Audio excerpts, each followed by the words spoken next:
जिसने अपने आप को प्रभु के चरणों में सौंपा वो कभी उलझा ही नहीं, उलझता नहीं कभी भी।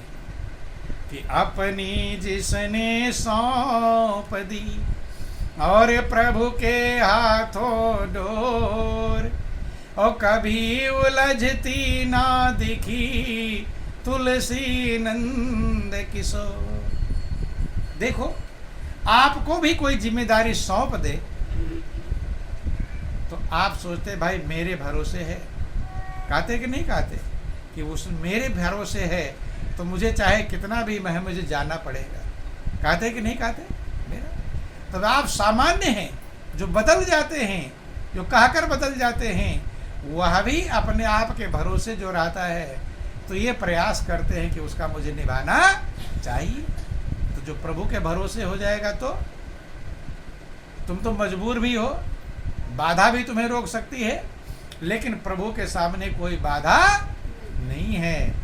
जो प्रभु को सौंप देगा तो क्या प्रभु निभाएंगे कि नहीं निभाएंगे? निभाएंगे, लेकिन सौंपना पड़ेगा। सौंप तो दें, अपनी जिसने सौंप दी प्रभु के हाथों डोर, और कभी उलझती ना दिखी तुलसी नंद किशोर।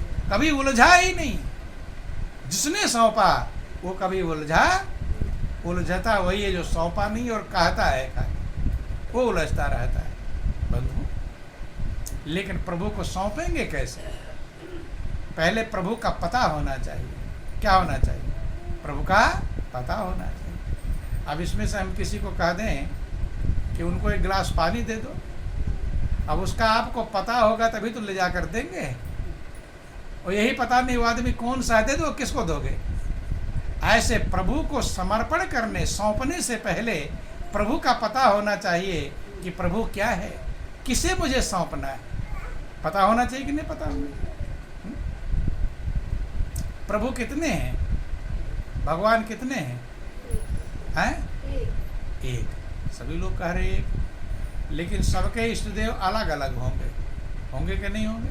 अभी हम यहाँ से पूछेंगे तुम्हारा इष्ट देव कौन है, तो कोई किसी को बताएगा, कोई किसी को बताएगा, कोई किसी को बताएगा कि नहीं बताएगा? कहने के लिए एक है, लेकिन जिंदगी बीत जाती है, एक क्या है ये समझ पाते नहीं, और इसीलिए अलग अलग, और एक को पकड़ते भी नहीं, ये भी समस्या है। पकड़ते हैं मनुष्य का बिना पेंदी का लोटा है, लोटा समझते हैं ना? एक होता पेंदी, रख दोगे रुक जाएगा, एक बिना पेंदी नीचे पेंदी नहीं रहती, रुक दोगे इधर तो लुढ़क जाएगा।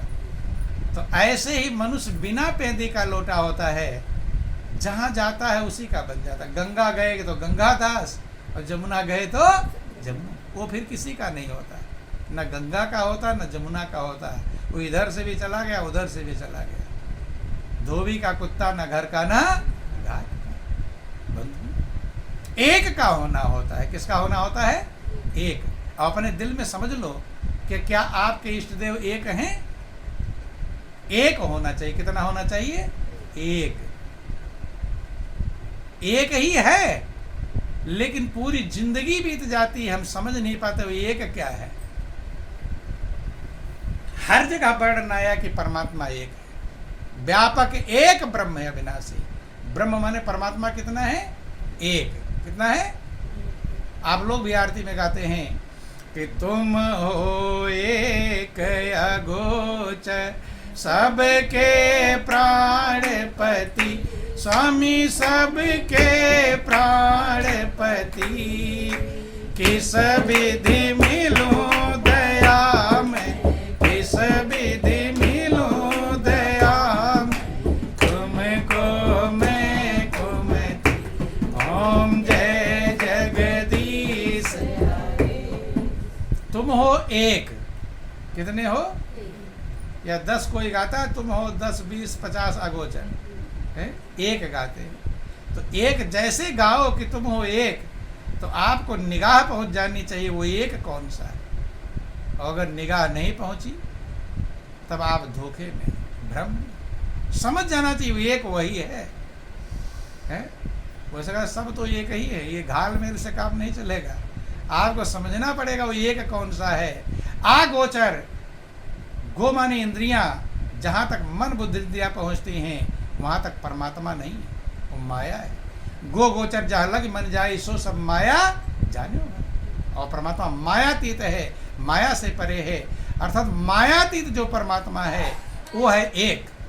जब मन बुद्धि इंद्रियों से पार पहुँचेंगे तब उस परमात्मा का ज्ञान होगा जो एक है। मन बुद्धि इंद्रियों के अंतर्गत जो हम मान लेते हैं, मन का मतलब जो मान लेते हैं वो अनेक हो सकते हैं, और अनेक में काम चलेगा नहीं, काम चलेगा एक से। अनेक से काम चलेगा एक से। जैसे आपका तमाम रिश्ता है, कोई आपको माँ कहता है, कोई बुआ कहता होगा, कोई चाची, कोई ताई, कोई नानी, कुछ भी कहता होगा, लेकिन आप एक ही तो हो। कितने हो? एक। और आपके नाम भी तमाम पुकारते हैं, एक ही व्यक्ति के कई नाम रहते हैं, रहते कि नहीं रहते? लेकिन सही में आपका नाम एक ही है। कितना है? वो जो आधार कार्ड में है, जो सर्टिफिकेट में है। या दो नाम से आधार कार्ड बनवा लोगे, और दो नाम से अगर बनवा 420 और फंस जाएंगे, हैं? फंस जाएंगे नहीं फंस जाएंगे? तो तुम्हारा भी काम एक ही नाम से चलेगा, चलेगा? तो भगवान का भी एक ही से चलेगा, ये ध्यान देना। दो से काम चलने वाला, और दुविधा में दोनों गए माया मिली न राम, फिर कुछ नहीं मिलेगा। दो में रहेंगे तो ना इधर के ना उधर के। बंधुओं, एक को समझना पड़ेगा, वो एक क्या है। ठीक है? शास्त्रों में वर्णन आया, सारे ग्रंथ महापुरुष कहते हैं। गुरु नानक को देखोगे वो एक अंगुली उठाए रखते हैं कि परमात्मा कितना है? एक। और साईं बाबा क्या कहते हैं? सबका मालिक एक। अब सुन लिए तो सबका मालिक एक, लेकिन क्या समझे हो सबका मालिक कौन है? समझे? पूजा तो करा है साईं बाबा की, लेकिन साईं बाबा जो कह रहे हैं उस बात को न समझा और न किसी से पूछा। किसी से पूछते हो सबका मालिक एक कौन सा है? वो पूछे? कुछ मतलब नहीं, जाओ पूजा कराओ, खत्म काम। ये समझना पड़ेगा, जो साईं बाबा जो भी कह रहे हैं, जो कृष्ण कह रहे हैं वो एक है, जो रामायण कह रहा है वो एक है, जो साईं बाबा कह रहे हैं वो एक है। श्वेताश्वर उपनिषद में वर्णन आया कि एको देवो सर्वभूतेषु गूढ़ा। एक ही देव है। कितना है? एक है। कितना है? एक। सर्वभूतेषु गूढ़ा, जो सब प्राणियों के अंदर गुप्त रूप से छिपा हुआ। गूढ़ माने गुप्त रूप से। ध्यान देना, वो एक कौन सा समझ लेना, जो सब महापुरुषों ने समझाया कि एको देव, एक ही देव है, एक ही परमात्मा है, एक ही ईश्वर है। सर्वभूतेषु गूढ़ा, वो है कहाँ? सब प्राणियों के अंदर गुप्त रूप से छिपा। सब प्राणियों में गूढ़ है, गुप्त रूप से छिपा हुआ है। सर्वभूत अंतरात्मा, वो सब प्राणियों का अंतरात्मा है। क्या है? अंतरात्मा। सबकी अंतरात्मा वही है। वही अगर निकल जाएगा तो आप लुढ़क जाओगे, बैठ भी नहीं पाओगे। तो सबकी अंतरात्मा कौन है? वो एक। कर्माध्यक्षा, सबके कर्म का अध्यक्ष है। कर्म का अध्यक्ष मतलब जैसा कर्म करोगे उसका अध्यक्ष उसका निर्णय करेगा, फल देगा। तुमने ऐसा किया, अब अध्यक्ष क्या करता है? सबका निर्णय करता है। तुम इधर जाओ, तुम इधर जाओ, तुम ये करो, तुम। कर्माध्यक्षा सर्वव्यापी, वो सब जगह व्यापक है। ये ध्यान से याद रख लेना। एक ही प्रभु है, एक ही परमात्मा है। सर्वभूतेषु गूढ़ा, सब प्राणियों के अंदर गुप्त रूप से, प्रकट नहीं। प्रकट होता तो सब जान जाते, गुप्त रूप से है। सर्वव्यापी, वो सब जगह व्यापक है। कोई ऐसी जगह नहीं, कोई कण खाली नहीं जहां परमात्मा न हो। कि जर्रे जर्रे में है झांकी भगवान की, और किसी सूझ वाली आंख ने पहचानी। सर्वभूत अंतरात्मा, सब प्राणियों की अंतरात्मा वही है। चींटी से लेकर हाथी तक सबकी अंतरात्मा वही एक है। ठीक है? कर्माध्यक्षा, सबके कर्मों का अध्यक्ष है। जैसा कर्म करोगे वैसा वो फल देने वाला है। कहते हैं भी अध्यक्ष ही निर्णय करेंगे इसका, कहते हैं। तो सबके कर्मों का अध्यक्ष कौन है? वही एक जो परमात्मा है कि राम झरोखे बैठ के और सबका मुजरा ले, और जैसी जाकी चाकरी तैसो ही फल दे। कर्माध्यक्षा साक्षी, वो सबका साक्षी है। साक्षी का मतलब गवाह है।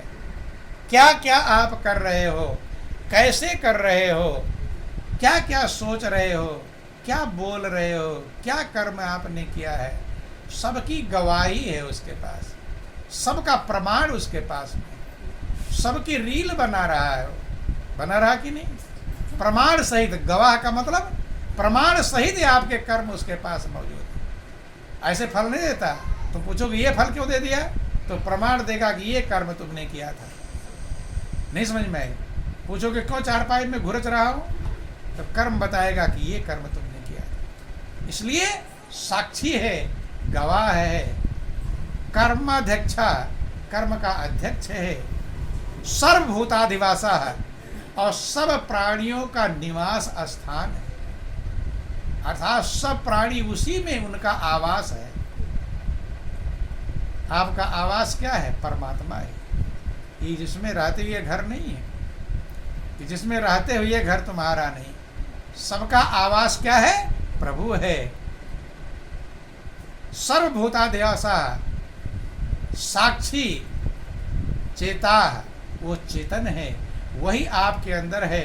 तो आप समझ रहे हैं, चल रहे हैं, फिर रहे हैं, बोल रहे हैं। उसके रहने से चेतनता है, और उसके निकल जाने पर आप जड़ बन जाएंगे। क्या बन जाएंगे? न हिलेंगे न डुलेंगे। केवल निर्गुणस्य, कहते हैं वह केवल है, एक का नहीं है, वो सबका है। वो कोई नहीं कह सकता ये मेरा है तुम्हारा नहीं, वो सबका है और वो निर्गुणस्य है, सब गुणों से उपराम है। तो ध्यान देना, समझने का प्रयास करेंगे। वो एक क्या है? वो इष्ट देव है, और उस इष्ट देव का हमें ज्ञान होना चाहिए, तभी हम समर्पण कर पाएंगे। जब जानेंगे तभी तो समर्पित करेंगे। कहते हैं उस व्यक्ति तो गिलास पकड़ा दो, अब जानते ही नहीं वो कौन सा है, किसे गिलास पकड़ाओगे। अपने आप को जब समर्पित करना है तो उसका हमें ज्ञान होना चाहिए। पहले अर्जुन को भगवान कृष्ण ने उस सत्य का ज्ञान कराया, तत्व का ज्ञान कराया, तब कहते अब तू समर्पित हो जा, अब अर्पण कर दे, मैं तुझे सब पापों से संभाल लूँगा। कब? जब आप प्रभु को अर्पण कर देंगे। हवा में अर्पण नहीं होता, हवा में होता है। कहते मैंने तो अपने आप को प्रभु को सौंप दिया है। कह देते हैं सौंप दिया है, लेकिन उसने सब पकड़ा, किसे सौंपा है? हवा में कुछ नहीं होता है। प्रभु को समझना पड़ेगा प्रभु क्या है, तब सौंपने का तरीका, कैसे समर्पण हम करेंगे, समर्पण का हमें ज्ञान होना चाहिए। समर्पण का तरीका क्या है, कैसे समर्पित करेंगे, तब वो संभालेगा। और जिसने सौंपा उसको संभाला। द्रौपदी ने समर्पित किया था, समर्पण किया था कि नहीं समर्पण किया था? द्रौपदी की एक सेकंड की देर प्रभु ने कर दिया होता तो सारी लाज चली जाती है। फिर वो ठेकेदार बन जाता है जब आप समर्पित कर देते हो अपने आप को। लेकिन हवाई फायरिंग से काम चलने वाला नहीं है। सही में प्रभु को जान करके, पहचान करके तब समर्पित होना पड़ेगा, तब सौंपना पड़ेगा। जैसे आप अपने बच्चे किसी को सौंपते हो, लड़की को जब शादी होती है तो दूल्हे को कहते हो कि बेटा अब मैंने अपनी बेटी को तुम्हें सौंप, कहते हैं। तो दूल्हा सामने रहता तभी तो सौंपते हो। और दूल्हा हो ही ना ऐसे कहो बेटा मैंने अपनी लड़की को तुझे सौंप दिया, जानो ना पहचानो किसे सौंपोगे? नहीं समझ, ध्यान देना, सामने होता तभी सौंपते हैं। ऐसे परमात्मा को पहले जानना पड़ेगा, वो एक क्या है। जब जान तब समर्पण बाद में होता है, पहले गाने से समर्पण नहीं होता है, वो तो धोखा है। और जो भी आप भजन गाइए उस पर विचार जरूर करो। किसी ने गा दिया तुम भी गाना शुरू मत कर दो, ध्यान देना, समझो। और पहले तो काम है करना फिर गाना। लेकिन अगर ऐसा ना हो पाए गा दो कोई बात नहीं, बाद में करना तो चालू कर दो। नहीं समझ में? और खाली गाते गाते रहो, करो मत फिर। फिर धोखा, फिर उल्टा हो जाएगा। क्या हो जाएगा? उल्टा। पहले करो फिर गाओ। नियम कहता है करो करो और गाओ मत। समझ में आई बात? भाई किसी को भोजन करा दो और 10 जगह कहते रहे मैंने इसको भोजन करा, इसको भोजन करा, इसको भोजन, तो भी अच्छा करना महत्वपूर्ण है। इसलिए कर्म प्रधान विश्व रचि राखा, जो जस करे सो पछतास फल चाहे। कहना प्रधान नहीं कहा गया, कहना प्रधान नहीं, क्या प्रधान है? कर्म प्रधान है। और जिंदगी सही में, जिंदगी की कीमत आप तभी समझ पाएंगे जब आप अपने आप को प्रभु को समर्पित करते हैं। वही एक है जो आपकी जिंदगी को संभाल सकता है, सही रास्ते पर ले जा सकता है। उसी को सौंपने लायक वही है। और किसी को सौंप देंगे दुरुपयोग कर देगा। क्या कर देगा? अच्छी चीज़, घर की चाबी होती है ना, तो रास्ते में कोई मिल जाएगा उसे सौंप देंगे। किसको सौंपेंगे? जो समझ आएंगे कि ये चाबी का दुरुपयोग। तो जिंदगी किसे सौंपना है? जो दुरुपयोग करेगा, सदुपयोग करेगा, किसका? तो दुनिया में कोई ऐसा नहीं है जो आपकी जिंदगी का सदुपयोग कर दे। है कोई ऐसा? कुछ ना कुछ दुरुपयोग ही करेगा, तभी टेंशन आएगा। तुम्हें आएगा कि नहीं? दुनिया में सौंप करके देख लिया है, लेकिन वहाँ टेंशन मिलता है। जब से आपकी ज़िंदगी का दुरुपयोग होगा तैसे आप टेंशन में आ जाओगे। आते हैं कि नहीं आते? एक ही दुरुपयोग नहीं होगा, वह है प्रभु के चरणों में। इसलिए महापुरुषों ने कहा दुनिया का सब काम करें, लेकिन अपने आप को सौंपना है तो किसको सौंपना? प्रभु को सौंपना है। वो संभाल करने वाला है। वो आग में भी बचा लेगा, लेकिन औरों को सौंपे। वो खुद ही अपना श्वास नहीं ले सकता, तुम्हें क्या संभालेगा? संभाल लेगा दुनिया को। इसलिए महापुरुष का दुनिया का बन कर देख लिया, अब भगवान का बन कर देख जरा। किसका बन कर देखना है? तो जीवन बहुत कीमती है। ये सत्संग से एक ही बात समझें कि भगवान को सौंपेंगे तभी जब परमात्मा को ज्ञान होगा, पता होगा वो परमात्मा क्या है। सुन तो लिया है, कण कण में है, जर्रे जर्रे में है, लेकिन हमें उसका पता नहीं। पूछो, पता है तो ठीक है, समर्पित कर दो। नहीं पता है तो पूछो। तो ना पता है ना पूछे, चौराहा है और चौराहे पर चले गए। या तो आपको पता हो कौन सा रास्ता जाएगा तो चलते चले जाओ, और नहीं पता है तो पूछो। और पता भी नहीं और पूछोगे भी नहीं, अपनी मर्जी से सोच कर चल जाओगे, यही वाला रास्ता जाएगा, पहुंच जाओगे, भटक जाएंगे। क्या हो जाएंगे? तो या तो उस परमात्मा का आपको ज्ञान है तब अपनी ज़िंदगी सौंपो, और ज्ञान नहीं है तो उसका पता करो कि परमात्मा क्या है। सुनते तो हैं लोगों ने, राजा महाराजा संत महापुरुषों के पास क्यों गए? यही तो पूछने के लिए गए थे कि परमात्मा क्या है।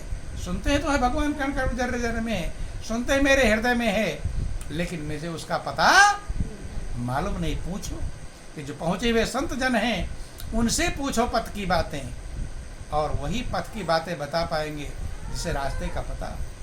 जो 12 बाट बीच में हैं वह पथ बतलाना क्या जाने, खुद ही 12 बाट भटक रहा है।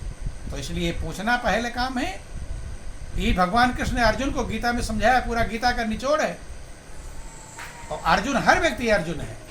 अर्जुन का मतलब किंग कर्तव्य विमूढ़ है, क्या करूं क्या ना करूं, इधर जाऊं या इधर जाऊं। जो ऐसा है उसे अर्जुन कहते। निर्णय नहीं ले पाते किधर जाऊं क्या करूं। कहते अर्जुन, सही रास्ते को पकड़ने के लिए तुझे तत्वदर्शी महापुरुष के पास जाना पड़ेगा। किसके लिए? तद विद्धि प्रणिपातेन पर प्रश्न सेवया उपदेक्षिते ज्ञानम ज्ञानत दर्शना। कि हे, उस तत्व को जानने के लिए, परमात्मा को जानने के लिए तू किसी तत्वदर्शी महापुरुष शरण में जा। किसके शरण में? तत्व माने परमात्मा, दर्शी माने जानने वाले, दर्शाने वाले, जो जानते हैं, तुझे दर्शा सकते हैं, उनकी शरण में जा।